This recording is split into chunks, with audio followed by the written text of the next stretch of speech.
This is Inside Indiana Business Radio for Thursday, July 6th, 2023. I'm Gary Dick.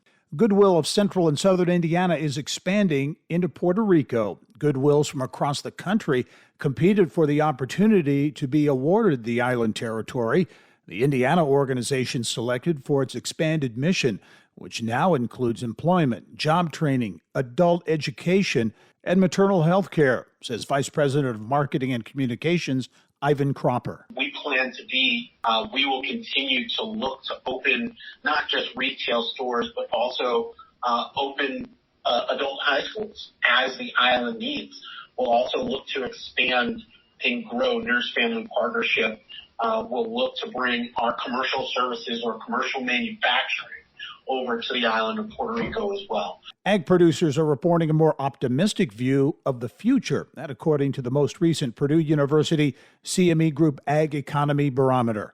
However, the university notes that farmers' perceptions of current conditions really does remain unchanged. The barometer is calculated monthly from a telephone survey of 400 ag producers across the country. Purdue says 4 out of 10 producers said last month their financial situation has deteriorated compared to a year ago.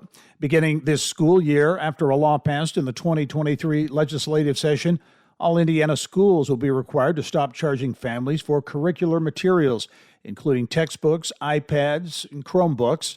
The change, championed by Governor Eric Holcomb, is meant to lighten the load on Hoosier families who reported paying hundreds of dollars every year for their students' course materials. From the state's #1 source for Indiana business news, you're listening to Inside Indiana Business Radio. For 25 years, we've had the honor of telling the story of Indiana business. More than 1,300 shows, 8,000 interviews. We've traveled from Valparaiso to Versailles, Fort Wayne to Fort Branch, and everywhere in between. And we are just getting started.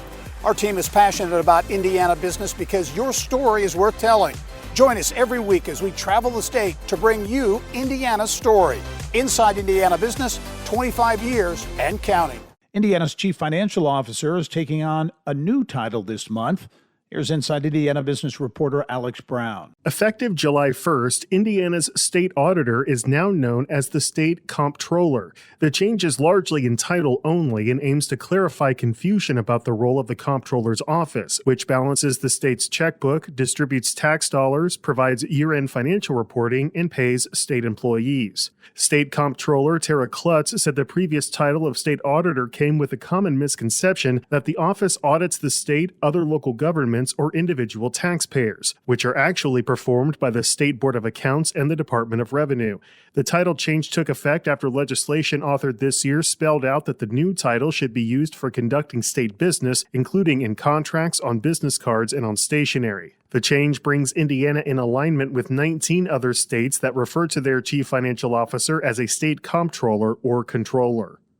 Alex Brown, Inside Indiana Business Radio. A total of more than $2 million from Glick Philanthropies will be dispersed to 114 Hoosier nonprofits to increase access to the arts, education, economic mobility, and health resources. The Indianapolis-based organization says the recipients were selected based on their ability to increase opportunity for Indy youth and commitment to the values prioritized by the philanthropic group. This is Gary Dick for Inside Indiana Business Radio on Demand.